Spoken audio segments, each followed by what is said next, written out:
स्वामी की जय।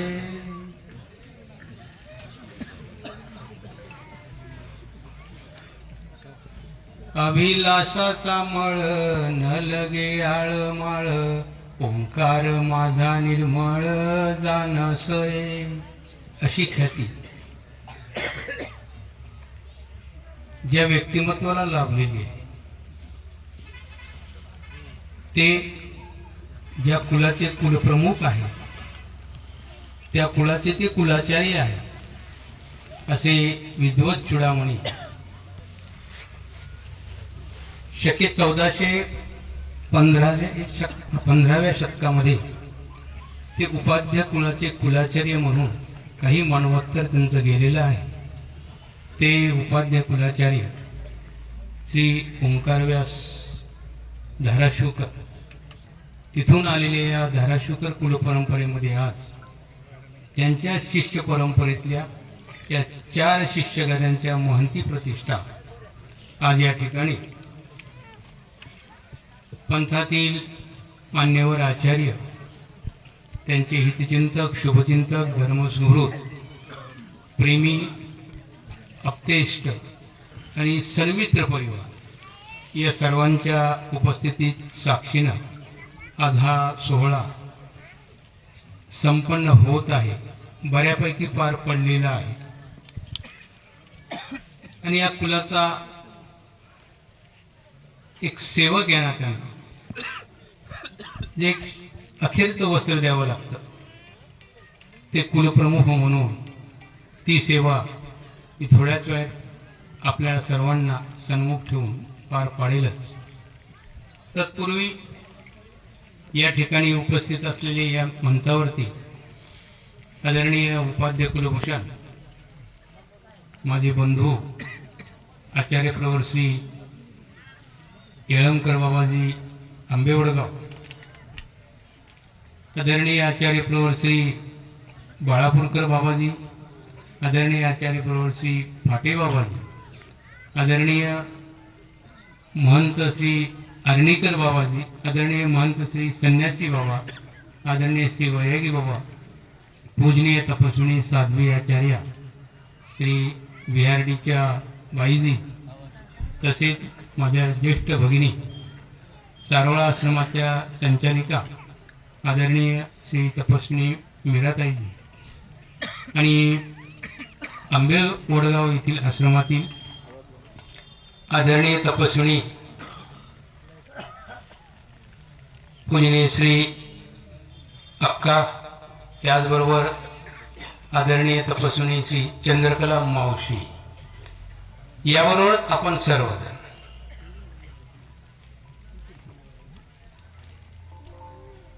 उपाध्याय शाखेमधली एक अत्यंत महत्त्वपूर्ण अशी कुलपरंपरा आहे। आजचा सोहळा कदाचित ही ईश्वर इच्छा असेल आणि त्या ईश्वर इच्छाच्या मनोधर्मानेच सुख श्रेय शृंगाराने युक्त असलेली ही आजची महंती प्रतिष्ठा सोहळा आपण सर्वजण अतिशय उल्हासित अंतःकरणानं अनुभवित आहोत। यातले काही क्षण भ्रम, त्याचबरोबर संभ्रम, समज, तर कदाचित गैरसमज, अशा अनेक गोष्टी तर्क वितर्काने कदाचित चर्चिल्या जातात, ती संभावना नाकारता येणार नाही।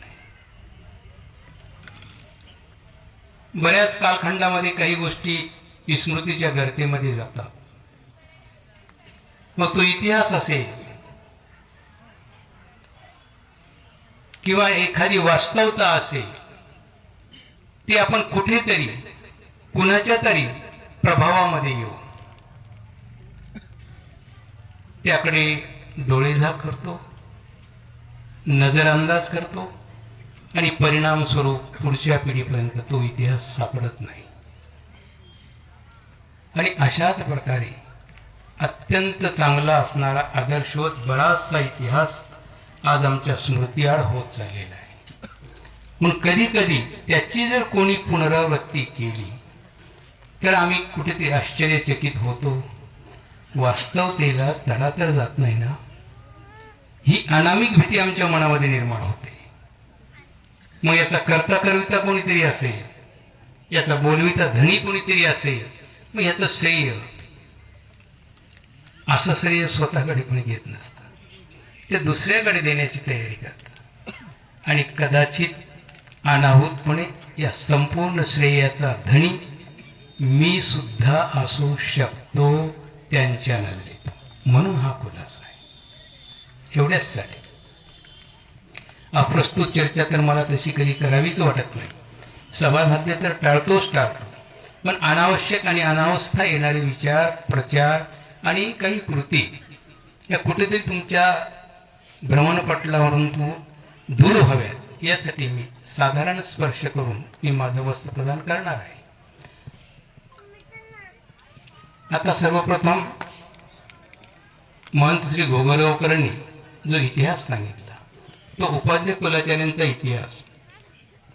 आचार्य श्री ओंकारव्यास धाराशिवकर हे 14व्या-15व्या शतकातले उपाध्याय कुलाचार्य होऊन गेले असं मी सांगत नाही. आम्हाला आमचा अनुभवस्थळ सांगतो, इतिहास सांगतो. आणि अगदी अलीकडचं म्हटलं तर 1972 मध्ये प्रकाशित झालेला महानुभावांचा इतिहास सांगतो. ज्या इतिहासाला पुरस्कार देणारे, समर्थन करणारे, ज्याला अभिप्राय देणारे कैवल्यवासी उपाध्य कुलाचार्य महदाचार्य प्रातस्मरणे श्रद्धेय माझे श्री गुरुतुल्य ओंकार व्यास बिडकर बाबा महानुभावांची पहिली सही आहे. इतिहास खोटा ठरवता येईल? ज्यांनी अभिप्राय दिलेला आहे, ज्यांनी त्याचा पुरस्कार केलेला आहे, तो इतिहास आम्हाला नजरेआड करता येणार नाही. त्यानंतर दुसरा अभिप्राय आपल्या सर्व पंथाचं श्रद्धास्थान असणारे आचार्य प्रवर महदाचार्य माझे श्री परमगुरु हे महाराष्ट्राधिकारी श्री मोठे बाबा यांचीही सही, त्यांचाही अभिप्राय आपण अवश्य जाऊन वाचावा.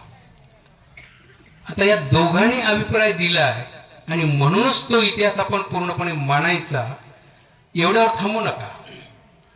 अजून थोडस प्रस्तावनेकडे चला.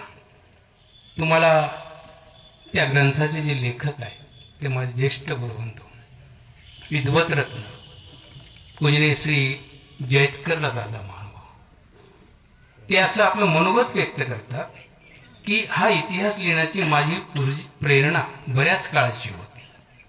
मी विचार करत होतो, पण आर्थिक कुठल्या तरी स्रोताचा मला तेवढा प्रभाव नव्हता माझ्याकडे आणि ती जमवाजमव करण्यात मी अपयशी ठरत होतो. मी यथावकाश ही गोष्ट मी आचार्य श्री वर्धनस्थ मोठे बाबा यांच्या कानावरती घातली.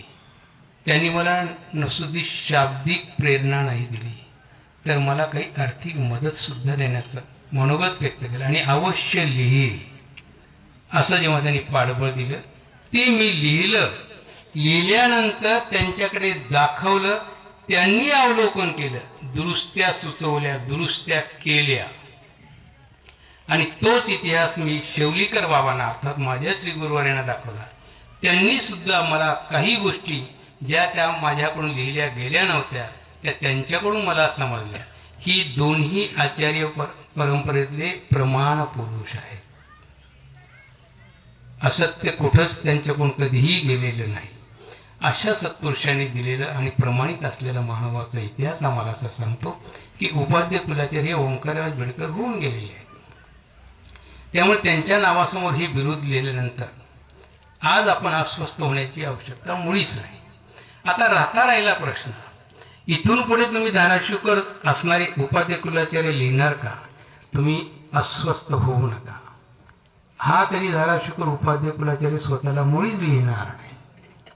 जेही कोणते बिडकर कुळाचे असतील त्यांनी अगदी संतुष्ट मनानं समाधानाने या गोष्टीचा स्वीकार करायचा. त्या कुठल्याही उद्यमामध्ये मी स्वतः जात नाही, त्यांनी इतिहास वाचून दाखवलेला आहे. म्हणून हा एक आपला कोणाचा संभ्रम जर होत असेल तर तो संभ्रम होऊ नये एवढ्यासाठी हा खुलासा. प्रसंग दुसरा आपल्यासमोर असा आलेला आहे. 1977 मध्ये पुजदेकर महंती प्रतिष्ठा आदरणीय माझे ज्येष्ठ गुरुबंधू घोटीचे बाबांना झालेली आहे. आणि तेव्हापासून आजपर्यंत त्यांच्या वस्त्रप्रवाहाचा जो विषय होता तो वैचारिक मतभेदापोटी तो फारसा चालला नाही. बाबा फार आग्रही नव्हते, आजही अट्टहासी नाही. अत्यंत सौजन्य मूर्ती आहे. संघर्ष करताना माणसाला करावा लागतो आणि एखाद्या संघर्षाला कुठे प्रतिसाद दिला म्हणजे तेही तसेच आहेत असं म्हणणं चुकीचं ठरतं. परंतु आज मला असं म्हणता येईल, बाबा आपण देर आहे पण दुरुस्त आहे. आणि शेवटच्या तुमच्या काळामध्ये वैभवांचं 55 वर्षाचं आहे. हे नीतीनं दिलेला न्याय आहे, तुम्ही आम्ही नाही. नियतीनं दिलेला तो न्याय आहे. मला सांगा, आपली महंती प्रतिष्ठेची परंपरा कशी आहे? एकदा शिष्यगादींचे वस्त्र झाले, गुरुगादींचे वस्त्र झाले.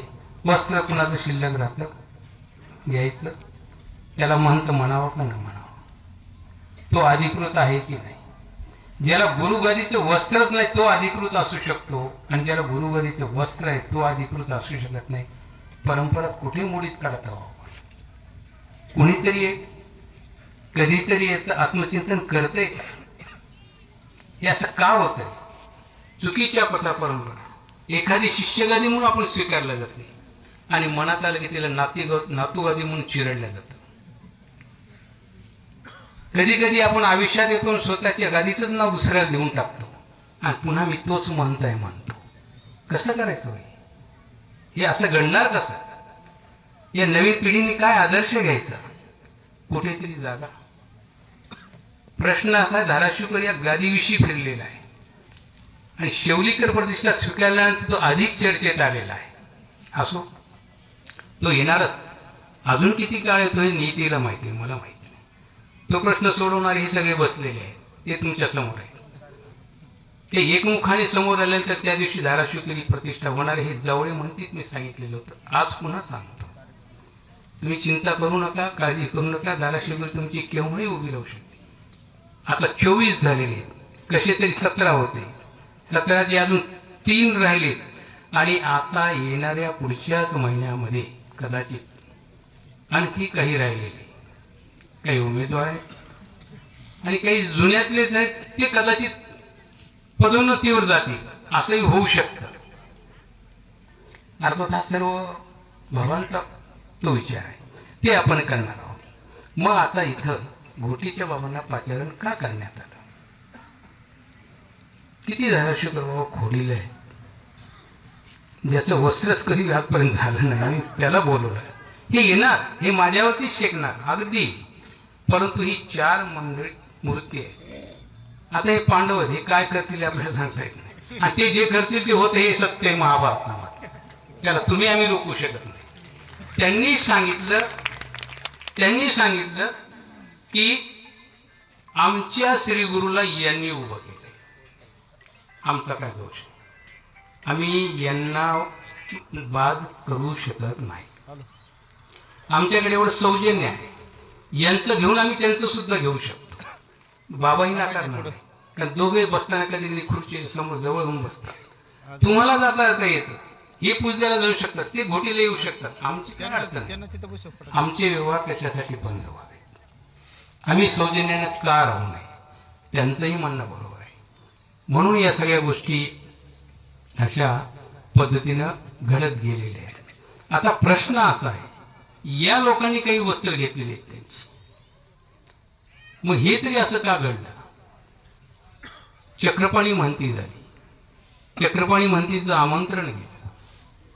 हिंगोलीकर महंती झाली, हिंगोलीकर महंतीचं आमंत्रण गेलं. कल्याणकर महंती होत होती, ते आमंत्रण द्यायला गेले. ते येत नसतील तर मी देतो. मला बाबा तू घेऊन टाक, काही अडचण नाही, माझं अडपण नको, आपण नंतर करणार, नंतर वस्त्र देऊ, घेऊन टाक. त्यांना झालं.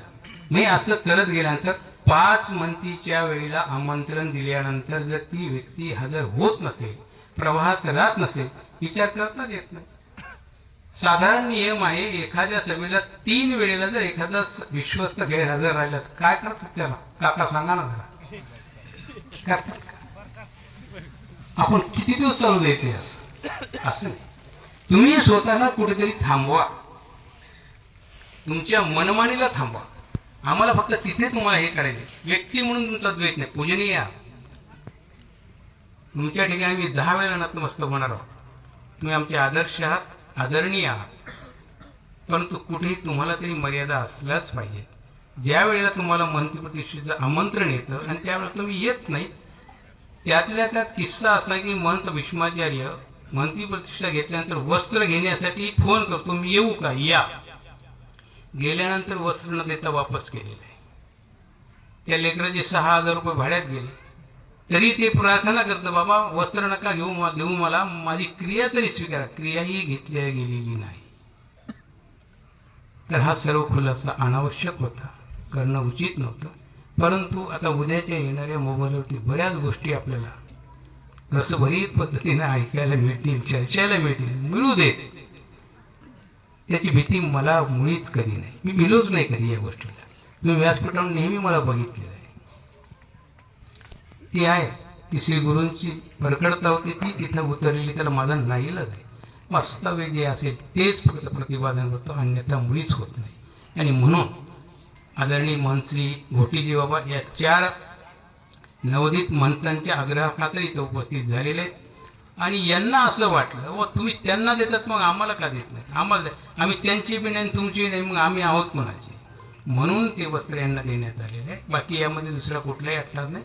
उद्या यथावकाश ते त्यांचं सुद्धा वस्त्र घेऊ शकतात, बाबांची त्यांना हरकत नाही. आणि सगळ्यात महत्वाचा मुद्दा एक सांगतो आणखी, ज्या वेळेला सारंगधर बाबांना पुजदेकर मंत्री होत होते त्यावेळेला मला आमंत्रण येणं स्वाभाविक आहे. त्या गुरु गादीवर आहोत. मी जात असताना घोटीच्या बाबांना काय फोन केला होता विचारा. ते आज इथे विद्यमान आहेत आणि याचे साक्षीदार अजून 4ही जिवंत आहेत. त्यांनाही आपण फोन करून विचारू शकतो. बाबांना फोन केला, बाबा माझ्यासोबत चला. तुम्ही अवस्था कसं, मला आमंत्रण आहे, मी येऊ कसं? मला तुम्ही त्यांच्या आमंत्रणाची वाट पाहू नका, फक्त मी म्हणतो म्हणून चला. तर काय यांना नेण्याचा उद्देश होता? तुमच्या बुद्धीला कसं वाटतं ते बघा. म्हटलं बाबा आपण चला, माझी इच्छा अशी आहे. आता पुजल्याचे पुजदेकर बाबा आपला उत्तराधिकारी नेमत आहेत, नियुक्त करत आहेत. ते वस्त्र प्रदान करणारच आहेत ना. फक्त त्यांच्या वस्त्राला तुम्ही एकतर हात लावा किंवा तुमचं एक जास्तीचं वस्त्र घ्या. दोघांचं वस्त्र मिळून आपण त्यांना नवीन पुजदेकर करून काय चुकलं होतं?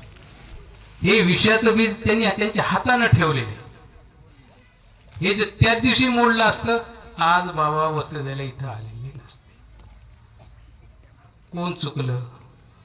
तुम्ही तुमच्या हातानं हे विषयाचं बीज ठेवून दिले. त्याला माझा नाही इलाज आहे. तुम्ही जर त्याच वेळेला दिलं असतं यांचं वस्त्र घेऊन, त्यांनी जो शब्द त्यांच्या गुरुसाठी वापरला तो मी तर पुनरुच्चार करणार नाही. इतक्या अश्लाघ्य शब्दामध्ये आपल्या गुरुची निर्भत्सना करीत त्यांनी ते वस्त्र नाकारलं, घेतलं नाही. हे नागवान बाबांना गोष्ट माहिती आहे, कल्याणकर बाबांना माहिती आहे, ते आज इथं नाही आहेत. कोरेकर बाबांना माहिती आहे आणि जावळे बाबांना माहिती आहे, ते पण आज इथं नाही. आणि यांना फोन करून सांगितलं, हे तयार झाले होते माझ्या प्रेमाखातर. चांगली गोष्ट होती की नाही? 2 पुजदेकरांनी म्हणून एकच पुजदेकर केला. परंपरा कशी राहिली, किती सौंदर्य होतं त्या गोष्टीमध्ये. कुठेही तरी विवेक संपल्यानंतर या गोष्टी अशा तयार होतात. परिणाम स्वरूप त्याचे हे परिणाम भोगावे लागतात. म्हणून बाबा आज इथं आलेले. बाकी यामागे त्यांना आणण्याचा कुठेही अट्टास नव्हता. आणि बाकी परंपरेमध्ये ही प्रतिष्ठा जी आहे, आता राहणारे हे 4 विद्वान यांना आपण प्रतिष्ठा दिली. यांना का द्यावं असं वाटलं? आहेत ते गुन्हे आहेत, हे नक्कीच आहे. तुम्ही सर्वांनी त्यांचे गुण बघितलेले आहेत, सगळ्याच गोष्टी खऱ्या आहेत. पण सगळ्यात एक महत्वाचा धागा असा आहे, अज्ञातवासात ते माझ्याकडे वर्षभर होते, हे तुम्हाला कोणालाच माहिती. त्यांच्या आई वडिलांनी जेव्हा त्यांना टाळलं आणि घरी घेऊन जात होते, तेव्हा माझे ज्येष्ठ गुरुबंधू आचार्य प्रवळसिंह मोठे बाबा धाराशिवकर आष्टीचे यांनी चिठ्ठी दिली आणि 4-5ही मुलं पैठणला पाठवली. फक्त काही दिवसाकरता यांना लपवून ठेवा. ते बाईसा मंदिराच्या खालच्या खोलीत लपलेले हे 5 मूर्ती, 1 आणि 2 दिवस नाही, वर्षभर. एका दिवशी रामभाऊ तिथं आले त्या नळाच्या टाकीवर, तिथे उद्धवराज कोणतरी पाणी प्यायला गेले, तिथे सापडले. तिथून माहीत झाले की ही इथं पैठणमध्ये आहे. आणि म्हणून पुन्हा स्वर्गही परतलेले आहे. मग त्या अज्ञातवासामध्ये जर माझ्याकडे राहतात, मी त्यांचा विचार नाही करायचा तर कुणाचा करायचा, म्हणून त्यांचा प्राधान्याने विचार केलेला आहे. त्यांच्या उज्ज्वल भवितव्याला माझ्या हार्दिक शुभेच्छा. याही पुढे त्यांच्याकडून असं धर्मकार्य व्हावं आणि आपला सर्वांचा झालेला संभ्रम तो या ठिकाणी नाही व्हावा, म्हणून हे 2 शब्द मला जास्तीचे बोलावे लागले. बाकी यामागे दुसरा कुठलाही उद्देश नाही. धन्यवाद. धन्यवाद प्रणाम बाबा.